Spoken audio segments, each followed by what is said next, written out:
the tone for context for discussion. Now I request our friend cardiologist Ariyandam to come to the dais, and we'll focus the first case. And as we present the case, you can interrupt and start your questions. And of course, our expert also will give his comments.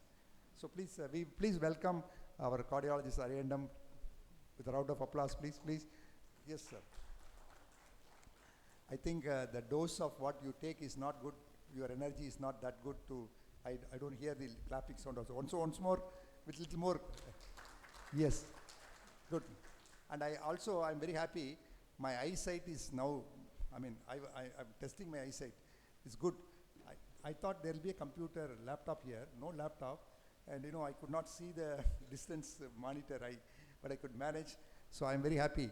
I'm convinced that my eyesight is good. So with this, we'll start the case presentation. Before that, let me ask Ariyandam, your views on hypertension management. Just an overall brief view. Wonderful presentation by Dr. Muruganathan. We always listen, hypertension, I always mention, there are 20 crore people in our country who are suffering from hypertension. So around 25 to 30% of our adult population are actually hypertensive. The bad part about the story is, majority of them, they do not understand, they do not know that their blood pressure is high.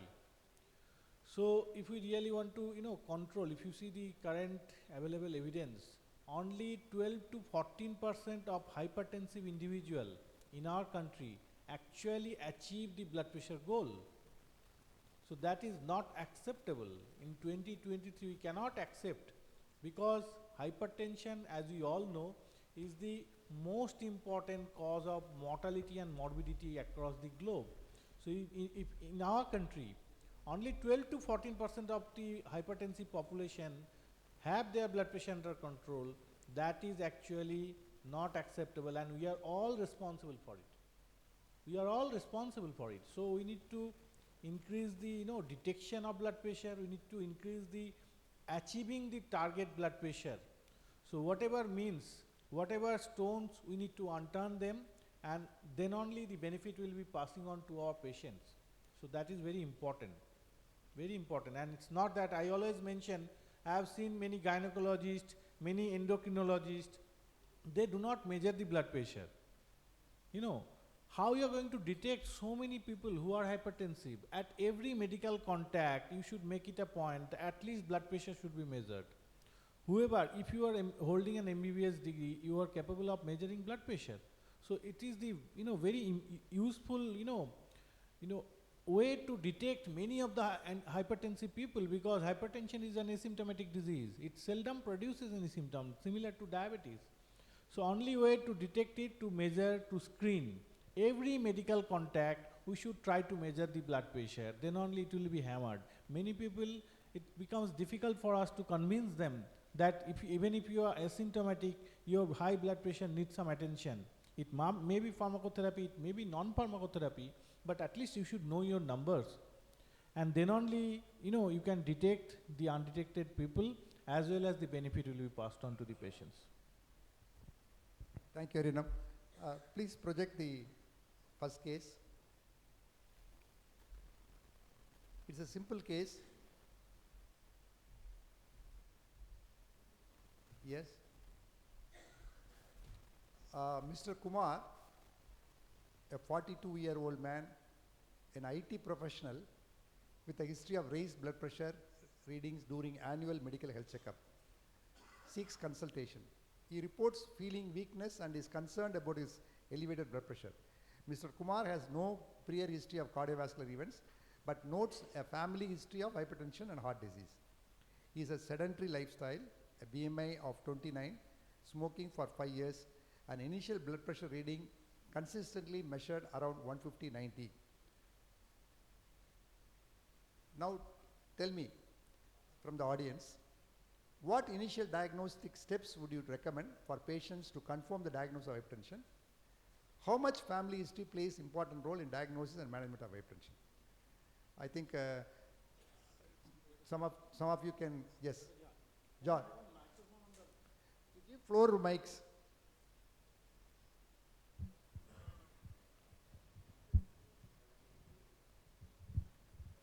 Very good evening and very excellent presentation first for you, followed by Arindam. Basically, this type of patient commonly for the middle-aged, 40s, very difficult lifestyle and the obesity. Here, the most smokers. So, and typically 150 by 9 first reading. First of all, I would like to this type of patient recheck the blood pressure with assurance, reassurance, proper counseling.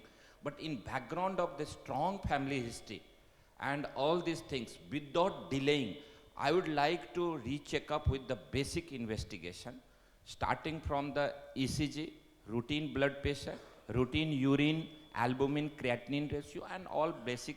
Then we have to see the, if I would like having facility for echo, I'll go ahead for the echo to look for the LVH, the various ejection fraction, all type of things, and assess any other facilities.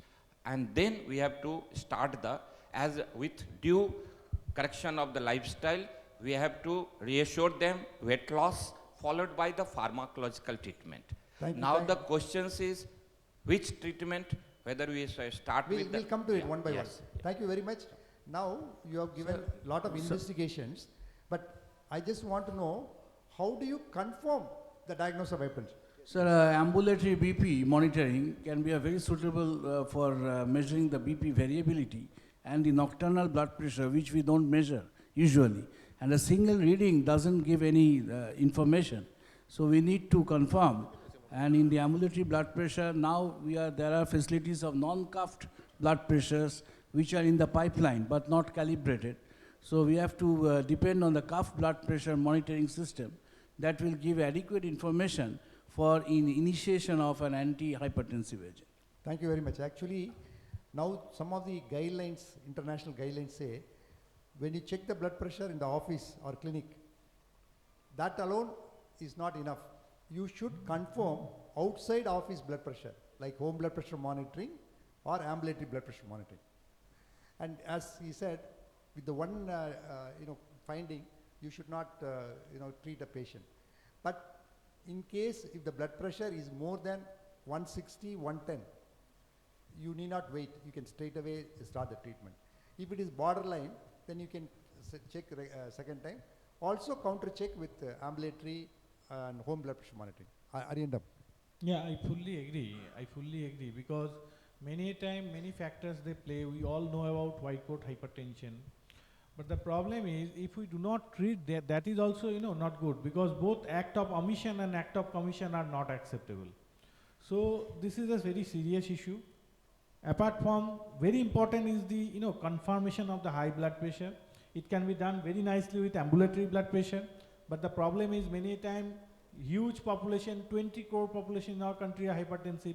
Probably it may not be applicable to everybody. If someone can afford it, go for it. If someone cannot afford, or you feel that probably he will ignore your advice, then at least make it a point to measure the blood pressure out of office. It can be at home, it can be somewhere else. And if the blood pressure is consistently high, as Dr. Jha has mentioned, do not stop yourself for treating the patient. And also, all the baseline investigations are good. You need to go accordingly, but you need to see the prototype patient, I mean the physique of the patient. If someone comes to you who is a smoker, whose BMI is 29, fine.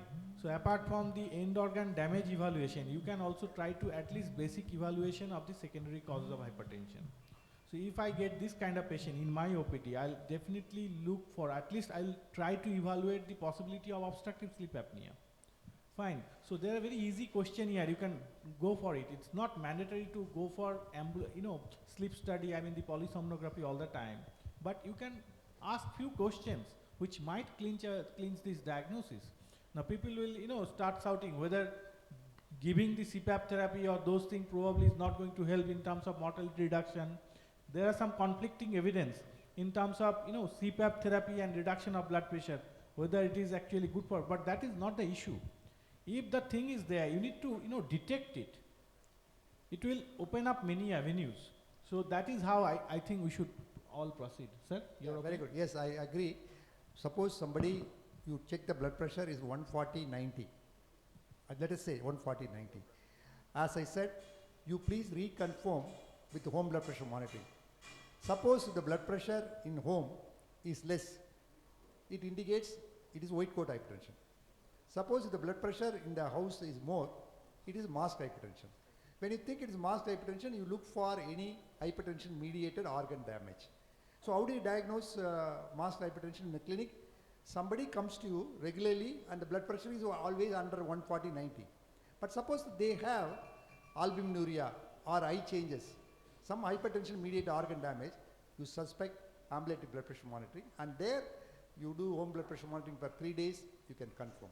And if it is white coat hypertension, I told you, the blood pressure in the office will be high, but in the house it will be low. And family history is very important. See, even now in the modern era, please take this message. You should have proper clinical examination and proper history. Even though we got so many gadgets, ECG, echo, Doppler, this one, that one, but still the clinical history, clinical examination is a forgotten art. You should spend some time, ask the history. You may have a person who is taking continuous drugs for various problems. That may cause hypertension. For example, NSAID for a long time. If they take ephedrine, so for example, nasal decongestant, they take ginseng. So history is very important, and then that will give you a clue. Now we'll go to the next slide. How can we rule out white coat hypertension and masked hypertension in our clinical setting? Anybody from the audience? Oh, so, okay, Yeah. first So hand. as we were mentioning, if you get a patient, not only albuminuria or retinopathy, many a time there are some subtle changes. Say for example in ECG, you are finding left ventricular hypertrophy. You confirm it with echocardiography. But the patient blood pressure is always normal. So how do you explain that? So that also is a marker of end organ damage. Similarly, proteinuria we mentioned, there are many other hypertensive changes. So all the time you get features of end organ damage which is not explained by the office blood pressure. You think about masked hypertension. And if you compare white coat hypertension and masked hypertension, actually it is far more, better if you get white coat hypertension, because masked hypertension prognosis is bad. In fact, it is worse than white coat hypertension. And only way you can detect it by doing ambulatory blood pressure monitoring or home blood pressure monitoring. And they are very sick patient. You need to detect them, because already they have started, features of end organ damage. So they will land up into CKD where hemodialysis and other thing might be required. So you need to pick them very, very importantly, and then only the purpose will be solved. So Yeah, correct. So whenever, as we have already covered, when you have a person with 140/90, what to do? Now next question is, diagnostic workup is advised to measure the morning and evening BP levels using home blood pressure monitoring to assess the blood pressure variability. Results reveal elevated daytime and nighttime BP in this patient. Daytime was 152/94, nighttime was 145/92. This was the patient's report. Now, these are the laboratory parameters. The cholesterol total was 220, LDL was 120, the creatinine was 1, and glucose metabolism, fasting glucose was 120, HbA1c was 6.3. Now, considering the patient's lipid profile is a pre-diabetic. What is pre-diabetics? Any question? Anybody can say what is pre-diabetic in this case? You tried? Yes. Sir, 110 to 125 fasting, 140 to 199 PP, Okay. and as he said, HbA1c, but pre-diabetic has a very high risk of macrovascular complication. Yeah. So we should not miss. So the driver message is even pre-diabetics can go for neuropathy, nephropathy, etc. So in the early stage itself, you diagnose pre-diabetics, you can aggressively go for lifestyle modification drugs. In this case, it was 6.3. So anything above 5.8 to 6.5, it's pre-diabetics. So lipid profile, how do lipid profile in this case, affect the cardiovascular problem? His lipid profile was 220 total cholesterol, LDL was 120. Any comments from the audience? Immediate statin therapy. Pardon? Immediate statin therapy, and we need to see ApoA, ApoB ratio, which is missed here. Yeah, that is very good. You are talking about too much now. Nowadays the concept is ApoA, ApoB ratio, but many labs have not started doing, and it's not, very popular. But still, that is a very good drug. Very good strategy. Given patient's sedentary lifestyle and diet, which dyslipidemia values would prompt intervention? You already said. Okay. Now to the why it is important to consider risk score during diagnosis and management of hypertension? Which CV risk score you can consider for Indian patients? For example, whenever somebody comes, practically, I think our panelist expert will tell you, you will have to calculate risk score. When everybody comes when there is high risk. So I request Arindam to. So why we are treating hypertension? Basically, this is one of the strongest risk factors. So we are doing modification of the risk factor to prevent future atherosclerotic cardiovascular events. So I'll give you example. Nowadays, the classification of or staging of hypertension, there is something called elevated or high blood pressure. Systolic blood pressure 130 to 140. What you are going to do? If the patient is not having other significant associated risk factor, actually you can only manage by non-pharmacological methods. But at the same time, same patient, he is having multiple other risk factors, say for example smoking as our index patient, or he is diabetic or even pre-diabetic. He is obese, he has a very strong family history, at the same time cholesterol levels are deranged. So all these things actually point out the same thing, he will have a bad prognosis. So even in high or elevated blood pressure, apart from non-pharmacological treatment, you will need some medicine for him. So it's very important. Nowadays, the concept is changing very fast. It is not only the blood pressure, it is the risk profile of the patient. A high-risk patient will need more attention, not only for his blood pressure, but for his cholesterol, for his body weight, for his blood sugar as well. So there are many risk scoring systems. There are even Indian modification of some of the risk scoring systems. Say for example, WHO has come up with Indian modification of the risk scoring system. But even in my practice, I find it very difficult to give a risk code. It's very difficult. You can have it in mobile, the risk calculator. But in my practice, I think you'll have the similar experience.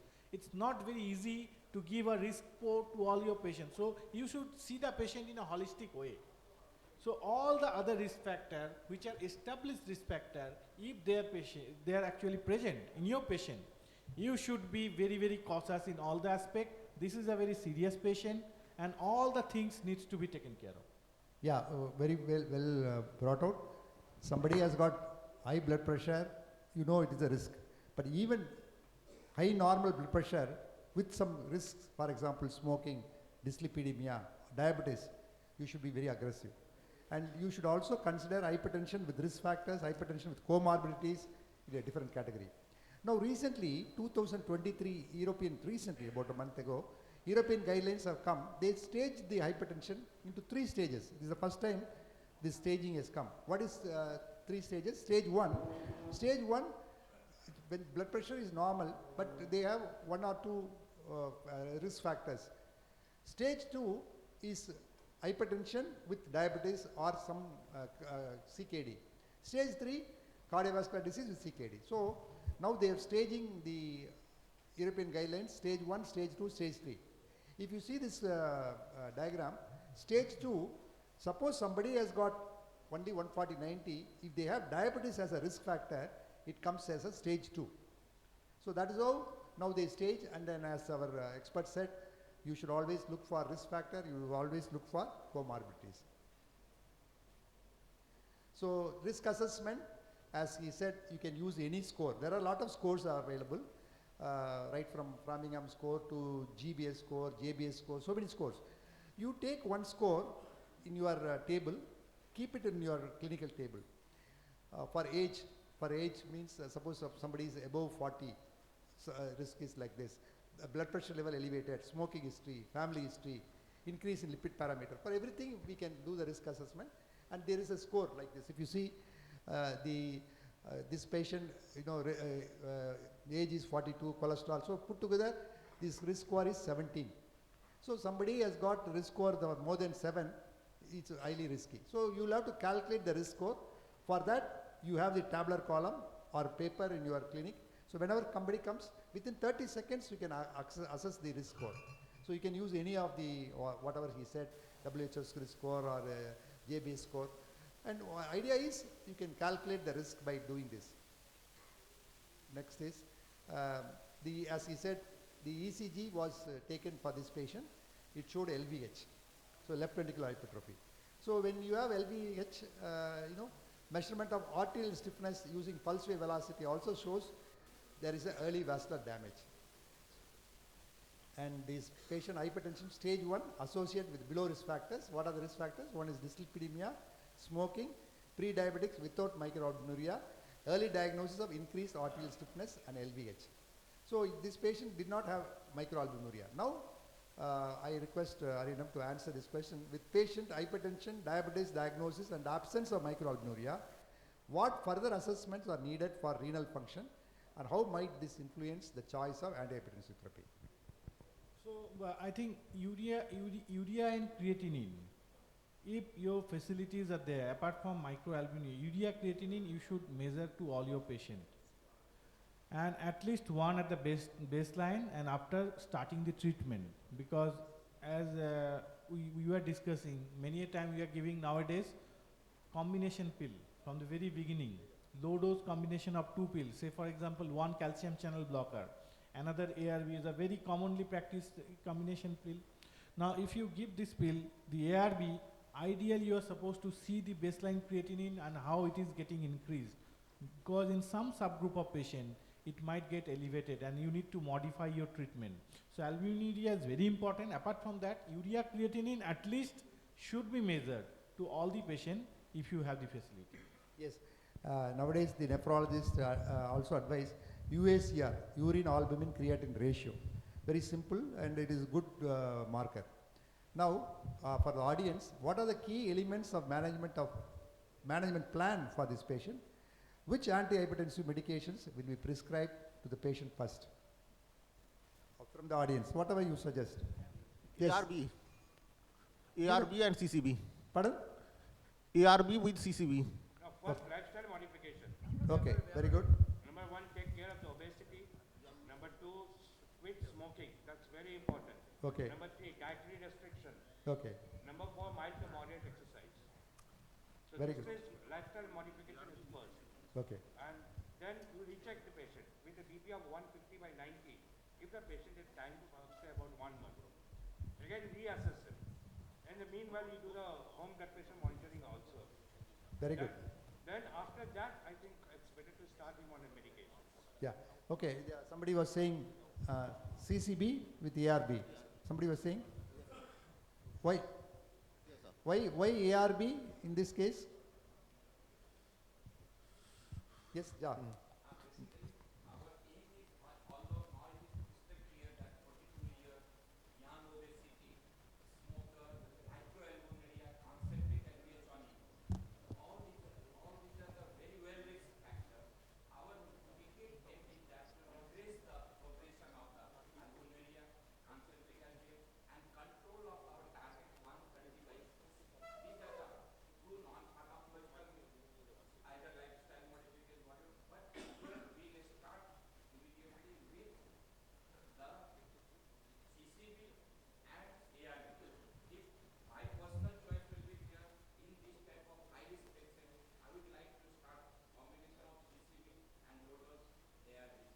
Yeah, very good.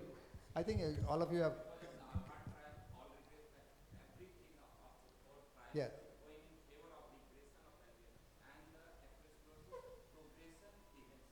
Yeah, very good. See, lifestyle modification, as you said, right? But you know which lifestyle modification reduces the blood pressure more is DASH diet. You say about weight reduction, everything is good, but DASH diet reduces the blood pressure up to 10 to 14 compared to all the other lifestyle modification. Never forget about lifestyle modification. Sleep also is important. See, most of the textbooks, if you see lifestyle modification, they may not mention sleep. But sleep is also very important. If you don't have good sleep, that also adds to the problem. And DASH diet, we always speak, we say 3 to 4 servings of vegetables and fruits. But tell me, how many of us takes 3 to 4 times of servings of fruit? Please raise. So, what we preach, we don't follow. So, at least today. We are the worst patients. Yes. So, what I request you, at least from today onwards, you go back home and tell your family or whoever makes food, tell them vegetables and fruits, at least 2 to 3 servings every day will help you. Because fruits and vegetables, even in the conferences we don't give. We give only 3 sweets, 4 sweets, 3 ice creams, but no fruits. So I think we should follow that. And then as you rightly said, amlodipine and ARB is very good, but in this case, when there is no microalbuminuria or albuminuria, amlodipine CCB alone is good. Suppose if they have albuminuria, definitely you should add ACE or ARB. So that is the plan.